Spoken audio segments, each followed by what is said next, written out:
wherever you are. We're starting a little bit late with team meeting number 85. On today's team meeting, we're going to be discussing some articles. We're going to talk about the higher education revolution, and I think Rob has something. Wherever you are, we're starting a little bit late with team meeting number 85. Something in the background there. Sorry about that. And I think Rob has a special call out for our faculty member, for our future faculty members. Rob. Thanks, Daniel. I want to make a call out for more humanities professors to join Oplerno.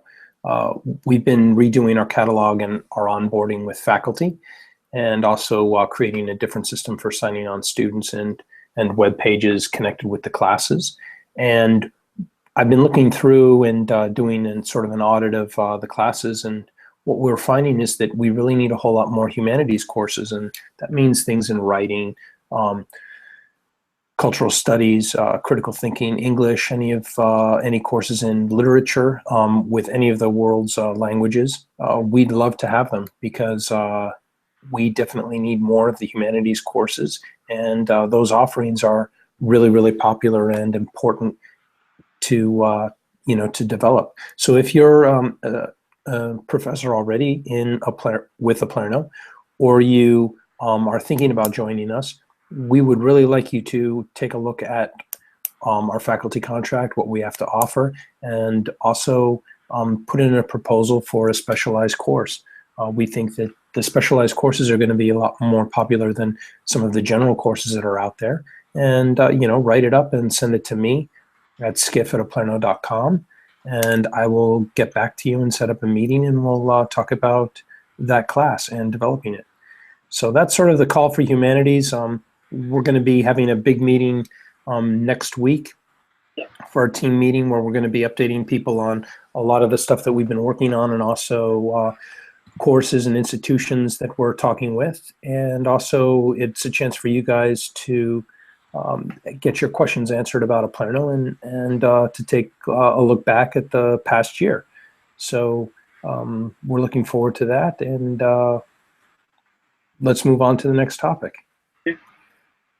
Okay, so just a quick reminder, don't forget next week. On which day is do we have the team meeting of the meeting? The team meeting's on the 6th. Yeah. But, so the community meeting on the 6th.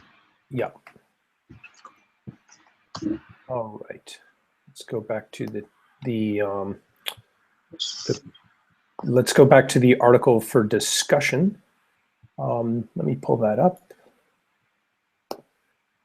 And then share the screen 1 second.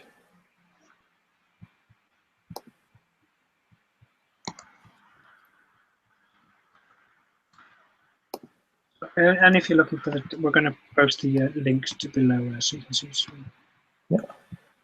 So the article we want to talk today about is how Steve Jobs masterfully handled criticism.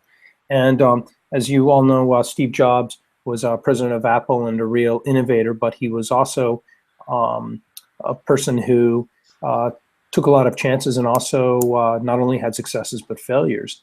And one of the really interesting interactions that he had was in '97, when he returned from a company, from Apple, where he was fired 12 years before, and he got a pretty scathing question talking about the switchover that they were doing in terms of some software and some choices. And I'll read you the question, because it's a great way to segue into how he answered it. It said, "Mr. Jobs, you're a bright and influential man.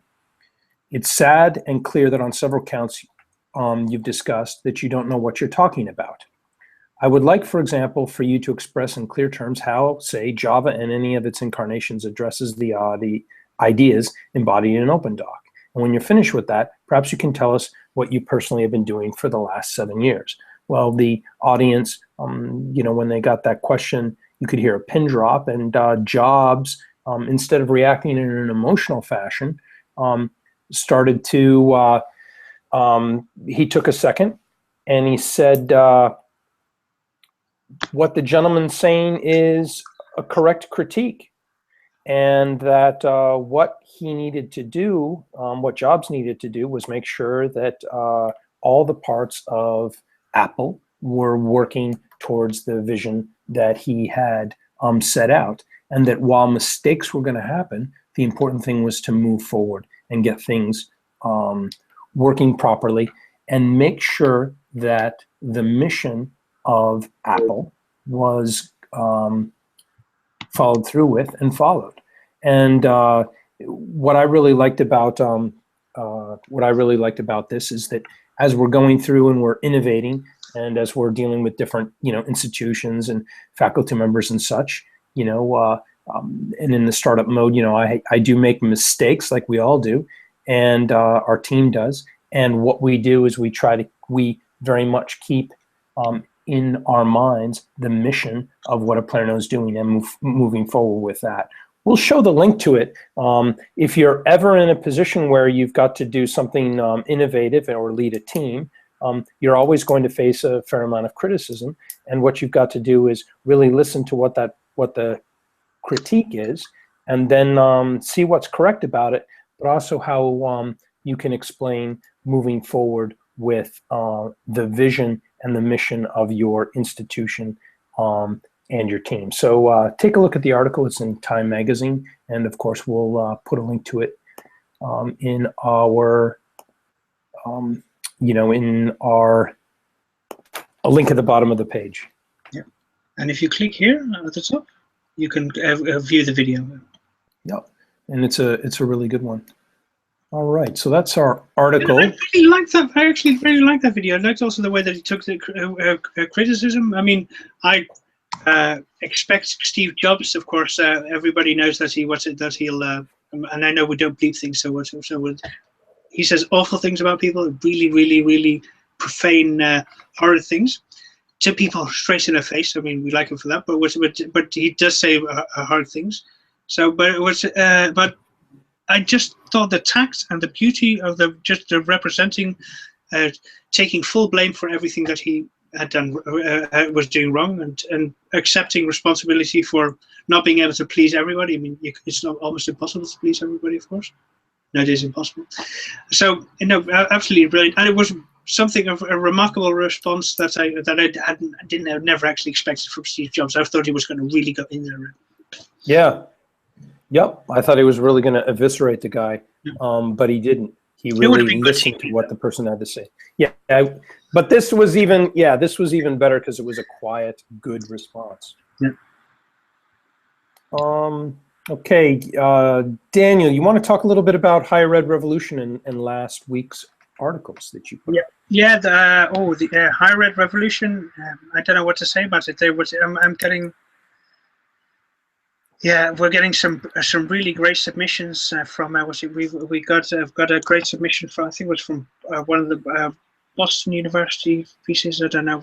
We've got some. Picardy has submitted something about their conference. We've had some very interesting submissions. I don't know if you know, but I mean, I know them because they also do a lot of things online. But they're a music school.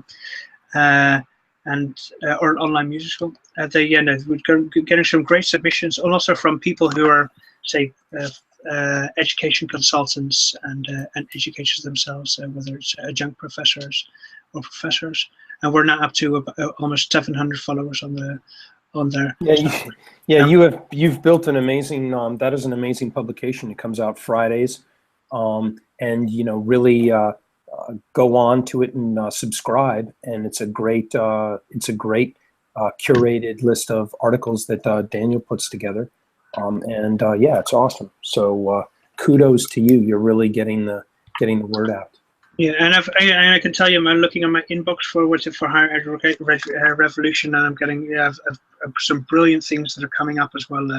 These things. I try to make a mixture of things that you can actually apply as a student, so educational things that you can apply as a student, things that you could apply as a teacher. So whether you're teaching, say, the final grade of high school, or say preparatory for college, or college, you're teaching college, or you're teaching college, or whether you just want to know about learning and how you can best learn things for yourself if you're an adult learner and things like this, and from all over the world. So we get submissions from India. I've had submissions purposefully. I've had a Russian, in Portuguese. Although my Russian and Portuguese, I have to rely on Google Translate. But I accept it because, especially because I want to broaden also the horizons, and everybody has a Google Translate on there, or Yahoo, or whatever the other translate is. We have a translation. There's translation functions, so you can view it in any language. Yeah, it's good. It's awesome, and the ability again to create a publication like that and get it out to anybody who wants it with a click of the button is huge. It's totally different than what things were in the past, and you've grown it organically, which is great. Yeah, I'm very happy with it.